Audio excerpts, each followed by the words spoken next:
So check this out. I guess it is rather serious. Certainly a serious claim there. We'll try to make light of it just to have a little fun, because I think that's the best thing that you can do in a situation like this. But, you know, I know Jordan Peterson's and his kind of, I don't want to call it a crusade, but the whole people being anonymous on the internet, all that type of stuff. And the reason why, just because out of my own experience, I do understand why people choose the anonymous route with your jobs and such.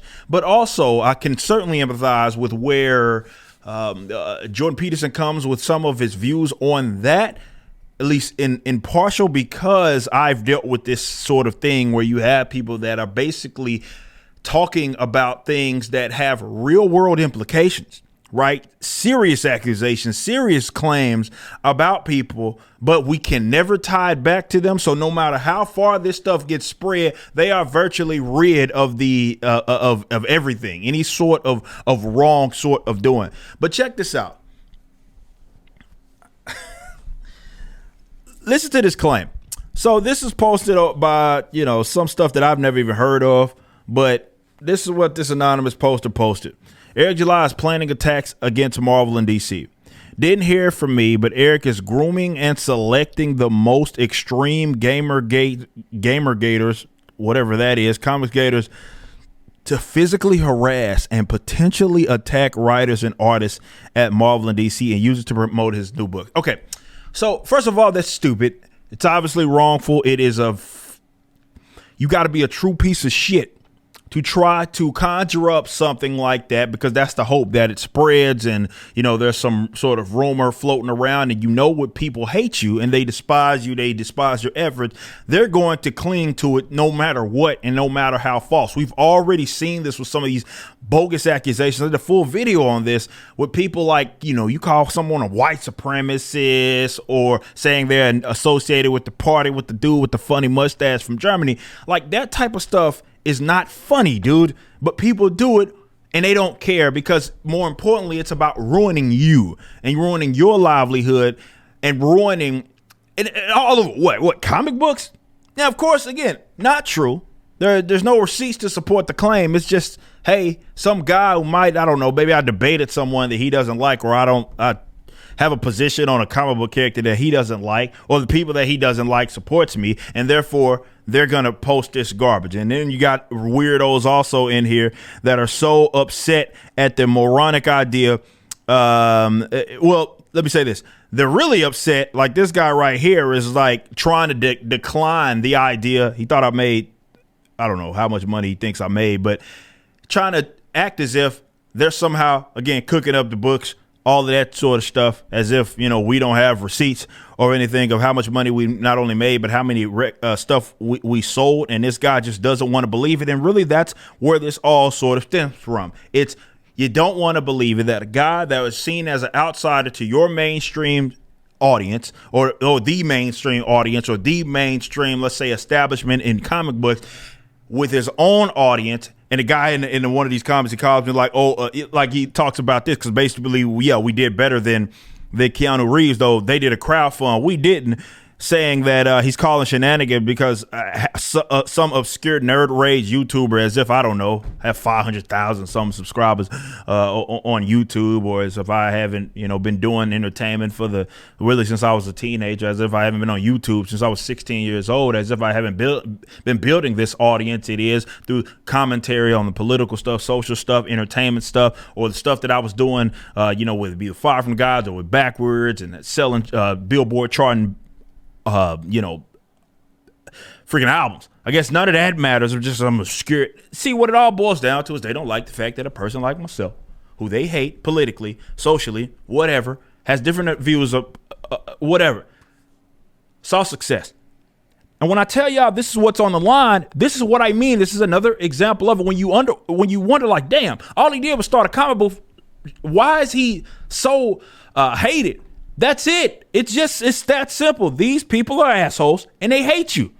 They don't like the people that generally would support me, and they don't like myself. And they can't envision a world where we're in an industry that they share.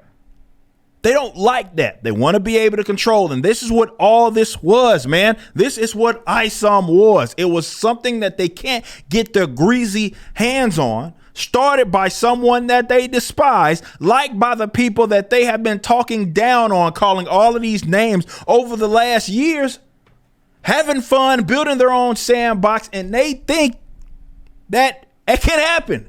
And so what do? They lie. These guys are flat out slanderous, libelous. This is the type of idiots that we're dealing with to make some claim like I would ever do something that fucking stupid. Like that doesn't even benefit me, man. To sit up here and be like, oh, I'm going to try to, I don't know, create a mob of people that are going to go attack. Like, why on earth would I do that? How does that mean I'm going to sell more comic books? That's silly. It's an act of aggression. It's silly. On top of that, it makes no sense. But they don't care. They don't care how damaging it is. We don't like him. We hate him. We hate his type of content. We hate the people that he likes. We hate the people that like him. And therefore, we need to do whatever we can to try to ruin this person and ruin what it is that they have.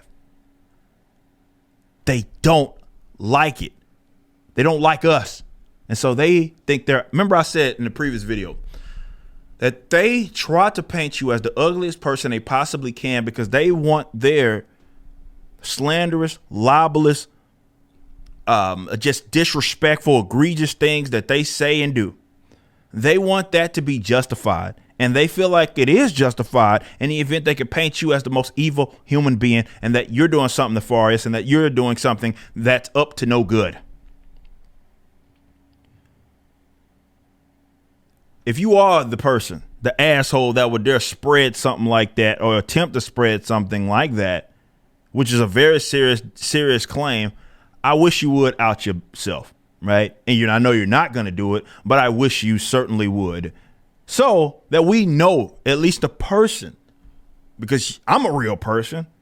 This is my real name, and you're trying to damage the reputation of a business that I've started and myself, and thus my family, through a lie. Disagree all you want. Despise me all you want. But the fact that these folks have to lie in order to get there is the fundamental problem. And this is why I wish they would out to see. This is real. This has real world, again, implications. At least put your name behind it and quit being a sucker. These freaking losers. But this is what happens. And I told y'all, did a whole video dedicated to this. And I was dead serious.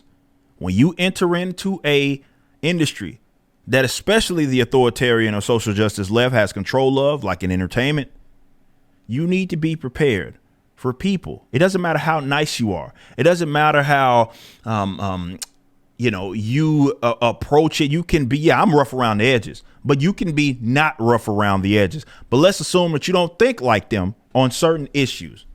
You're the threat to them, and they see it as that. And you need to anticipate, no matter how nice you are, that there are going to be people that are going to work overtime. If you see success, they'll try to ignore you when you're down below. But yeah, once after you sell 60,000 freaking comic books as a newcomer, then it's all, oh, wait a minute, that's a threat. So if you see any success in anything that's entertainment where they feel like they can't control, and you weren't supposed to do that, especially if they consider you the political enemy, you need to be prepared for them working overtime to try to ruin your life and ruin everything it is that you have. It's sad, it's pathetic, but that's what it is. I take pride. I'm not saying I get everything right, but if I do get it wrong, I have no problem apologizing for it, number one, and I certainly have no problem correcting myself in the event that I did say something that was incorrect. I don't go out there and go out of my way to say someone is actively doing something that they are not. More importantly, that they have expressed the exact opposite of, just because I don't like that's not what I'm into. I try to be as honest as I possibly can. And this is why I have no problem having discussions with my detractors, because of exactly that. I can enter in a conversation in good faith. I'm not that emotional like some of these cats are. So it's just yet another example, and I just wanted to show you guys, you need to be prepared for that. It's dark, but it's for real.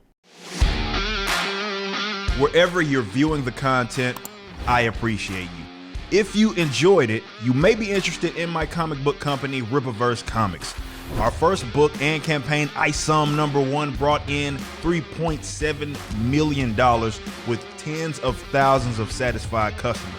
Visit Rippaverse.com to check out our store and stay up to date with the latest campaigns from one of the hottest new comic book companies. Also, my first big step towards a parallel economy was the development of my personal website, ericdjuly.com.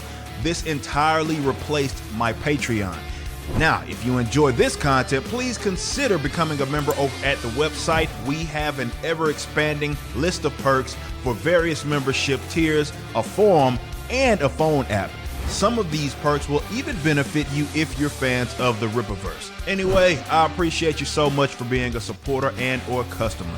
I even got a little love for my haters.